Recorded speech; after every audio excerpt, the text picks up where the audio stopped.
Ito na uli. Kaninang umaga, kasabay ko yung mga riders sa Baguio, mga bikers. May mga edad na pero grabe, napakalalakas nila. Naghiwalay na kami dyan sa bandang ng Rosario. Kasi so diretso ako ng ng tawag nito. Diretso ako papuntang Manawag ngayon.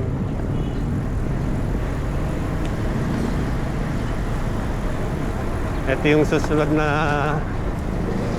target ko eh. Yung sa last vlog ko na magmamanawag ako. Ito na yun.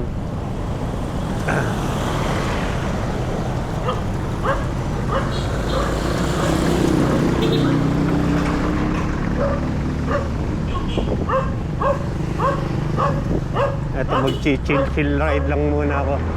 Hindi na ako kanina medyo hataw sila eh. Grabe. Hindi ko na nga na-videohan at madalian. May race yata silang tinan sila Sir Eric. Kaya nagtitraining sila. Ito naman, malayo pa.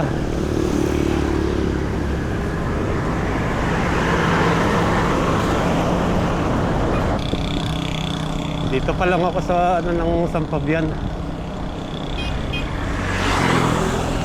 Kaya medyo malayo-layo pa. Mga ilang oras pa yung lalakbayin ko.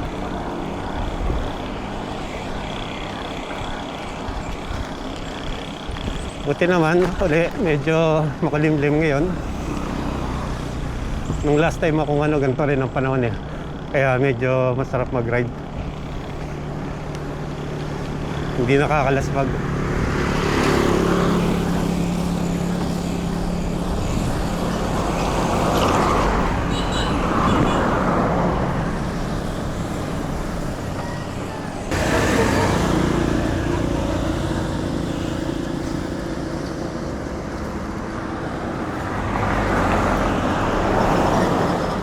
Ay, tumigil muna ako saglit. Bumili ako ng tubig. Hala, konti na lang yung tubig ko eh.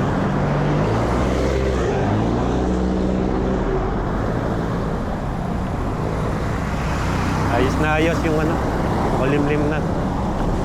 Makulimlim ang panahon. Kaya samantalahin ko na siguro habang medyo makulimlim, ko na para maaga ako makarating sa Manawag.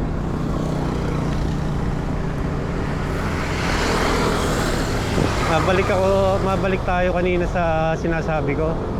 Mga sinabayan kong mga taga Baguio rin. May mga edad na. Grabe, wala akong masabi. Taas ang dalawang kamay ko sa kanila. Sobra saludo. Lahat ng iyan ko sa kanila dahil sa edad nila talagang matatalo pa nila yung mga ibang kabataan na sa lakas ng resistensya nila, sa lakas nilang pumadyak. Ibang klase. Yun ang gusto kong mangyari sa akin. Kasi nasabi ko nga dati na matagal-tagal din akong hindi nakapag-bike. Ilang buwan din, ilang taon din pala. Taon. Kaya na-stock up ako. Ayan, medyo bumabawi-bawi ulit.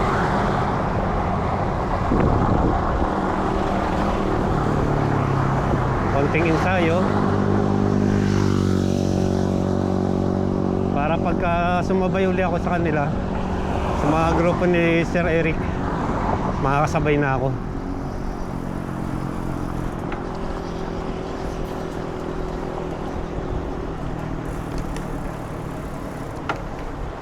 Nakakahiya naman siguro pagka bata ka pa, sila may edad. ikaw pa yung nahuhuli. Kaya kailangan natin ng matinding ensayo. Tumigil muna tayo guys dito sa sa waiting shed. Hindi pa ako nakakain. Kainin ko yung baon ko.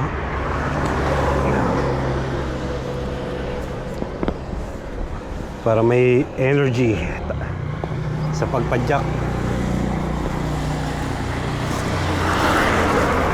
Yan baon ko.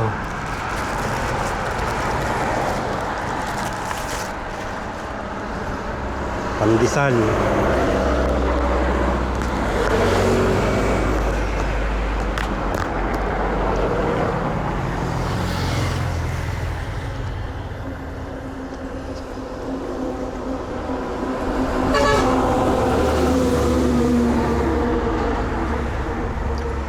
Papalakas muna tayo.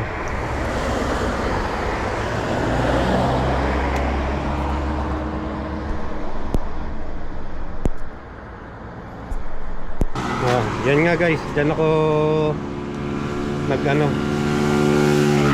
pahinga.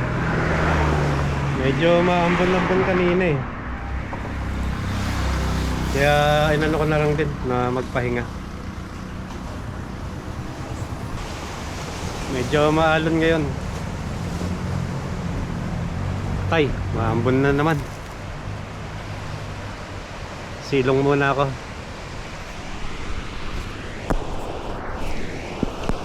Kaso yung kulay ng tubig dito, brown. Hindi maganda. Medyo madumi yata. Ewan ko lang, sorry pasintabi sa mga taga San Fabian, pero ba't ganun ang kulay ng dagat nila?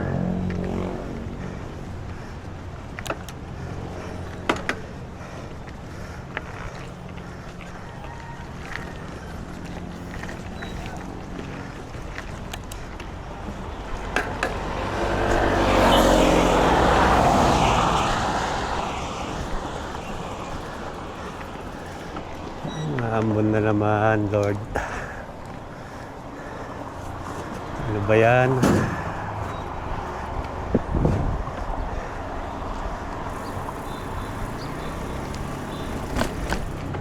Sana hindi magtuloy.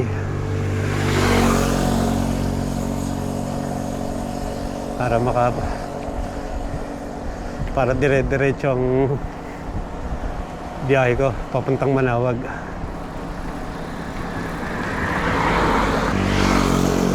Papagana tayo ng lakas para pumadyak ulit.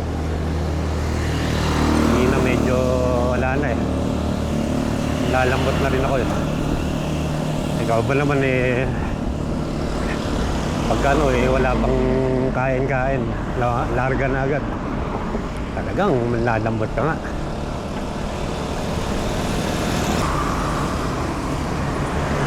Nasa Rabon, San Fabian na tayo. Barangay Rabon, San Fabian.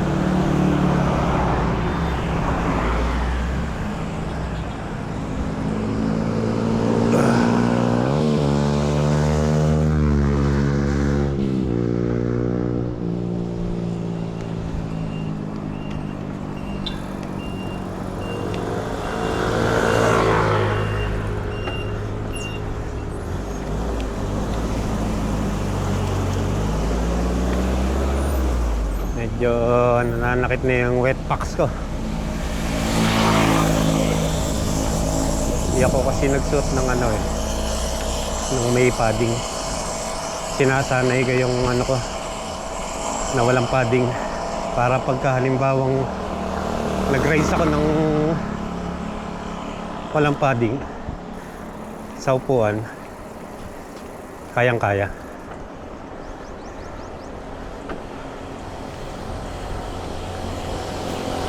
Dito sa lugar pala nito, pagka marami akong nakikita yung mga kabataan.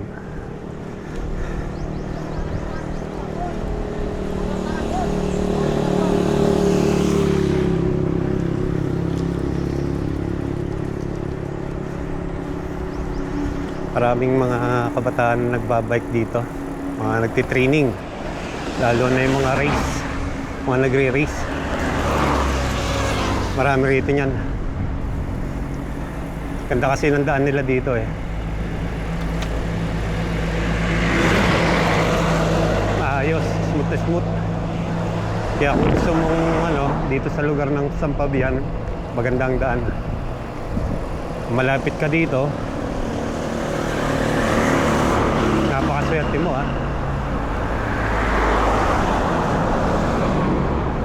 like sa ibang bako-bako. Ito smooth na smooth eh.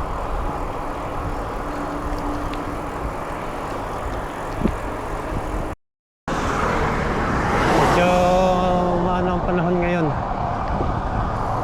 Medyo maambon-ambon pa rin ng konti. Medyo uminit na rin. Kanina malimlim eh.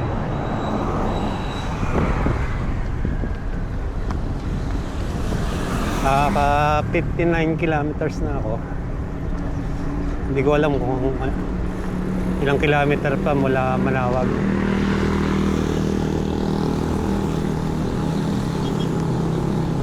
Ayan nakaka talaga tong panahon na to. Patak-patak yung ambon. Samantalang ang naman ng sikat ng araw, sikat na sikat ang araw sa maambon-ambon ng ganda. Ano ba yan?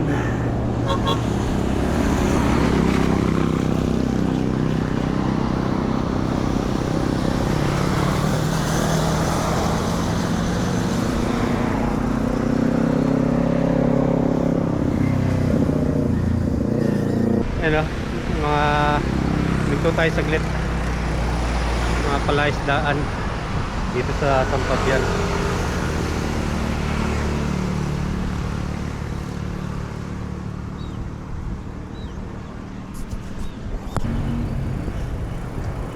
Ngayon nararanasan ko yung mga nararanasan ng mga nagbablog na pumupunta kung saan saan. Hindi talaga biro yung mga malayo ang ride. Kailangan preparado ka. Lalo na yung dapat anuhin mo yung sarili mo. Pakiramdaman mo rin. Mahirap yung magra-rides ng ganito na hindi ka preparado.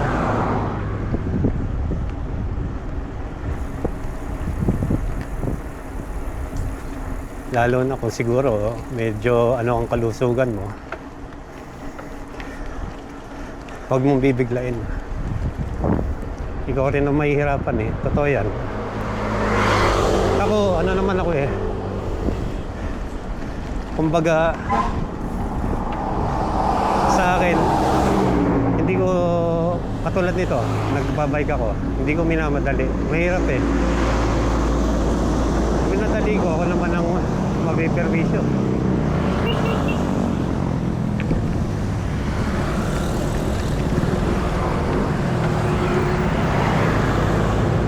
Last time na papuntang La Union, ilang beses akong dahil ilang beses sumakit yung tuhod ko, kaya chill lang. Yan, marami nagtitinda ng tubig.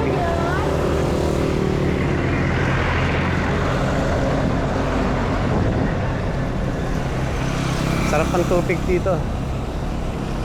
Tubig ba o tubig? Hindi ko alam. Nakalimutan ko na kung anong tubig. Yun, tubig. Maraming bentahan.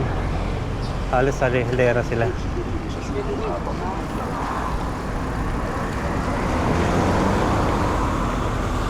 Bili muna ako ng buko. Magkano yung buko juice? Isa nga po.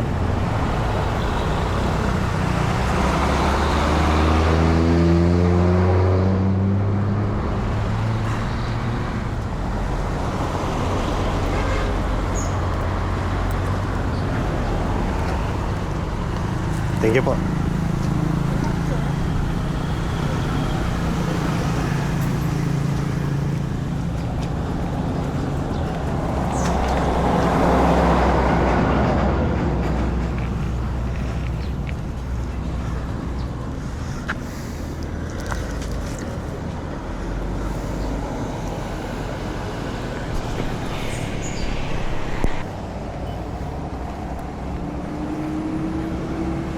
Yun.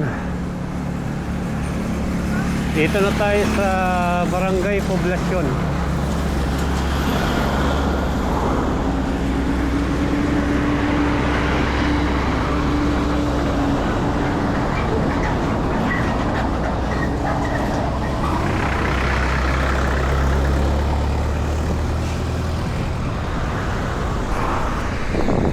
Ganda ng lugar, oh.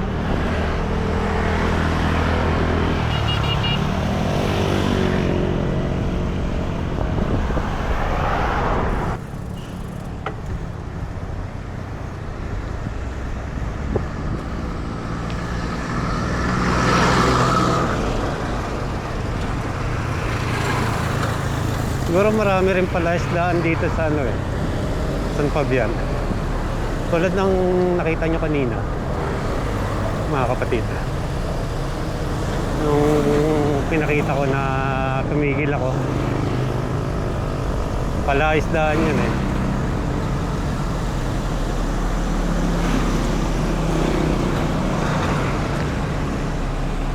Bagay, malapit na ang ano dito, Dagupan.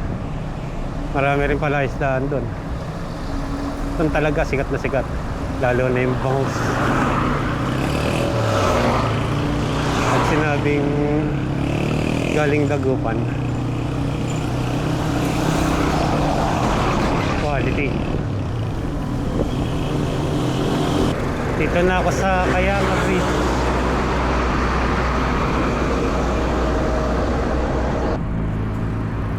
Yan, ang mga palaisdaan dito. Mapapansin nyo yung mga may ano na kawayan, makot. Doon nila inaano yung alaga nilang isda.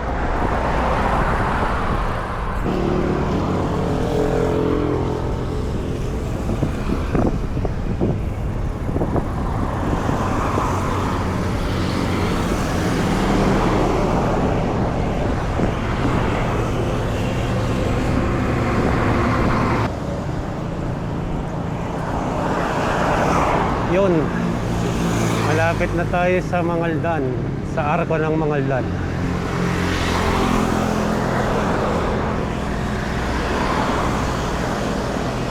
Medyo okay na, may linaw na, malapit-lapit na tayo, mga ilang kilometers na lang. Nasa Manawag na tayo.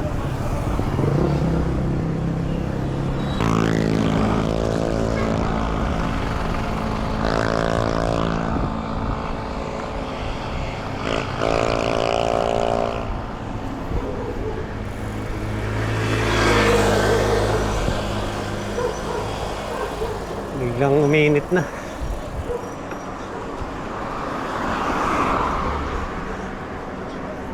Hindi pa ako nakakain ng tanghalian. Maya siguro maghahanap ako ng banda kung makakainan para magpahinga rin. Mahirap malaspag.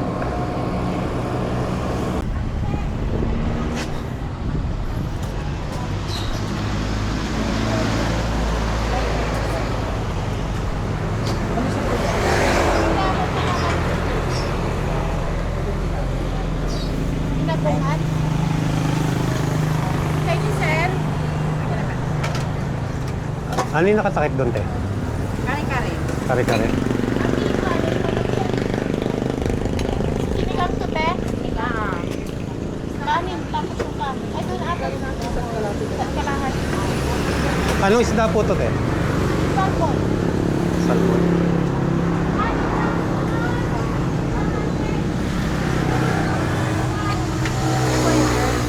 Teka lang ba?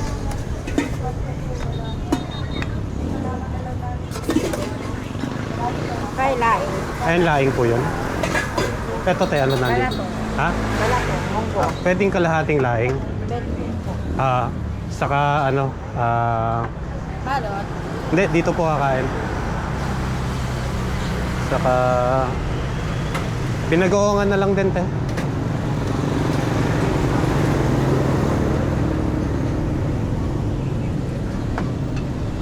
Isang order.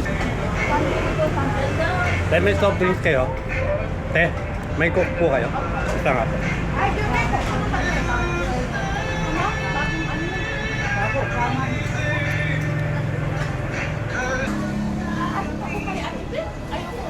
Sige po, salamat po ulit.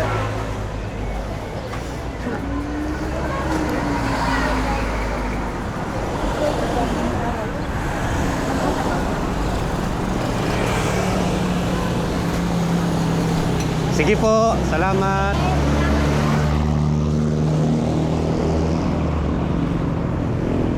Yun na nga, kumain muna tayo doon kila ate sa may karinderya nila.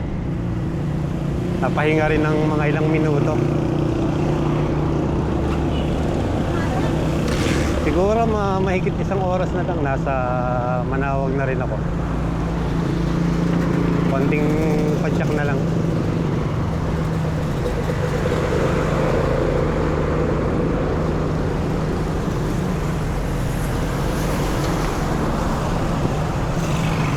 Ay, Diyos ko, ang init sa Pilipinas. Kanina makulimlim, ngayon wala na, tirik na ang araw.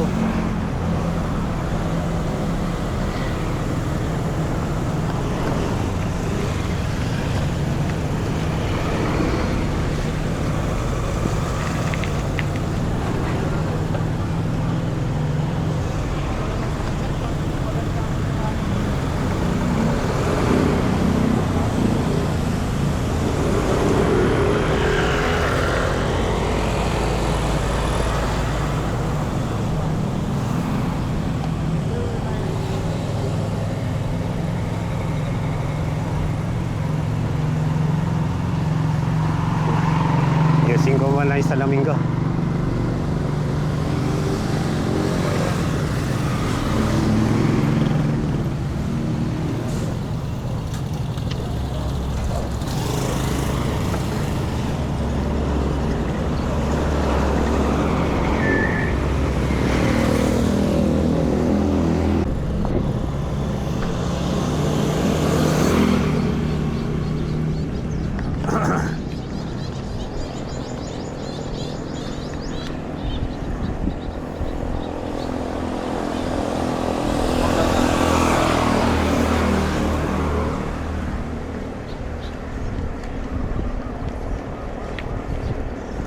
Yun.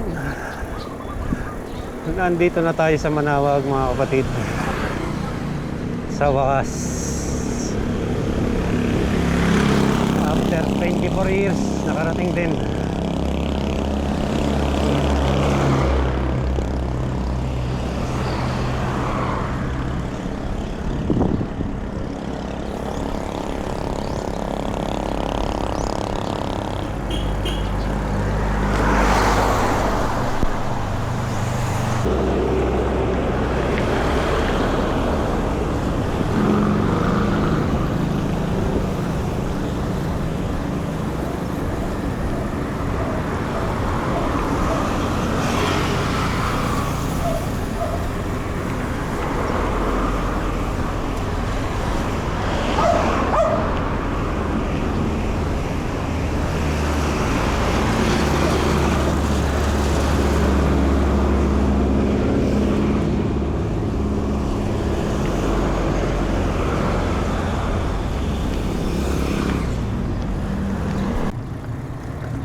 Yes, mga kapatid.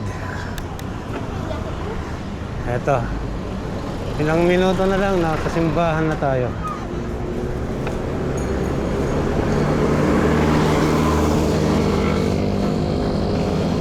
Papahinga tayo ng bonggang-bongga doon. Simbahan.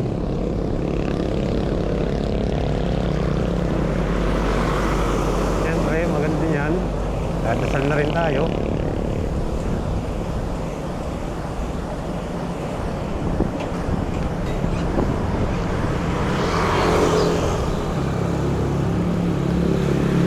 Dalas din kami dito eh. Kasi nga pagka may panata ako dito sa Manawag, Direct Manawag. Awa naman ng Panginoon. Naging okay naman ang lahat. Nagpapasalamat ako ngayon. Lumating akong ligtas dito.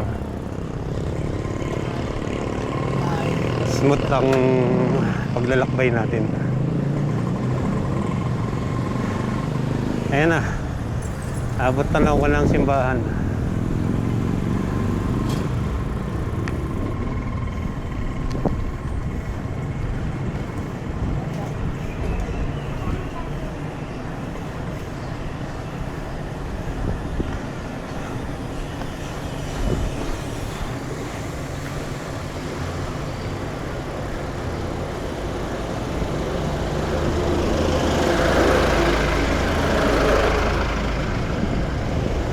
Dito kung mapapansin nyo, lalo na pagka bago ka, may sasakyan ka at ipapabindisyon mo ang sasakyan mo. Marami dito mga nagkalat na yung magpapaparking. Kunwari, aning ka nila, iaano ka sa pero matindi nun. Bibentahan ka lang pala ng kandila. Pag hindi mo kabisado, talagang madadali ka nila. Hindi naman ako against sa mga ganun. Kaso nga lang, hindi nila sinasabi hanggat maaga kung ano nila, pakay nila sa'yo. O, maganda, sabihin na lang na, sir, nagbibenta ako ng kandila. Di. Kaysa yung anuhin ka pa, papaligoy-ligoyin ka pa. Hindi maganda yon. Para sa akin, sorry sa mga pero sa akin hindi kasi yung mga ganung bagay.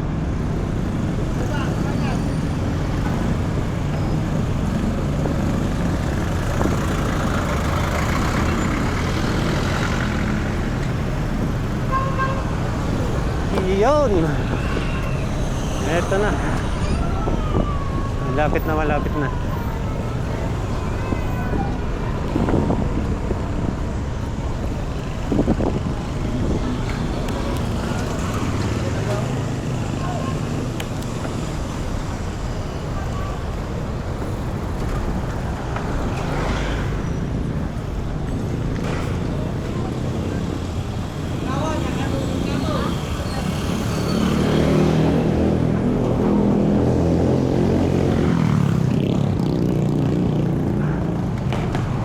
Papasukin tayo kahit nakabike tayo.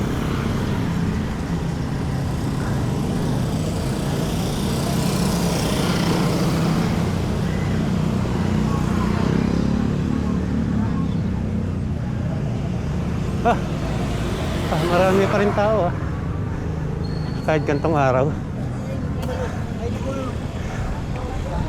Tsak malamang bukas ang mas marami niyan pag linggo.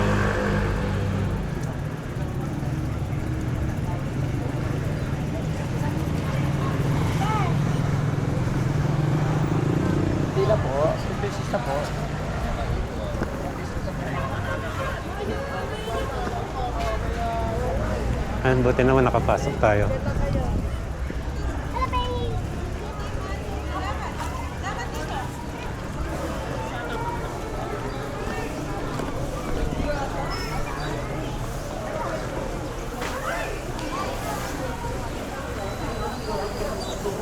Ito sa magiging problema pa namin. Pag nilating kami, di ba uong kayo? Hindi mauwi sa problema. Mga dumarating na, mga magpapabindisyon din ng mga sasakyan nila.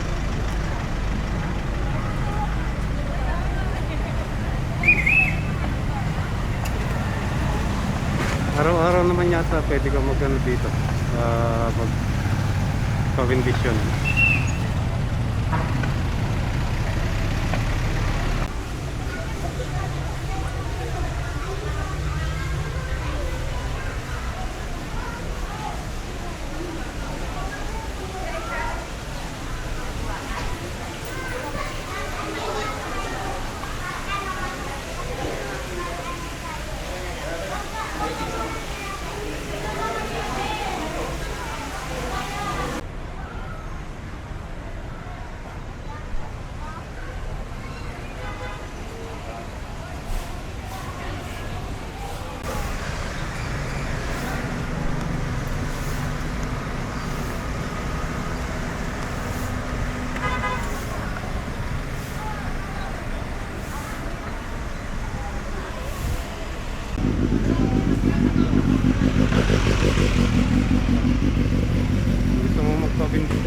mo, sakyan mo dito lang sa lugar na to.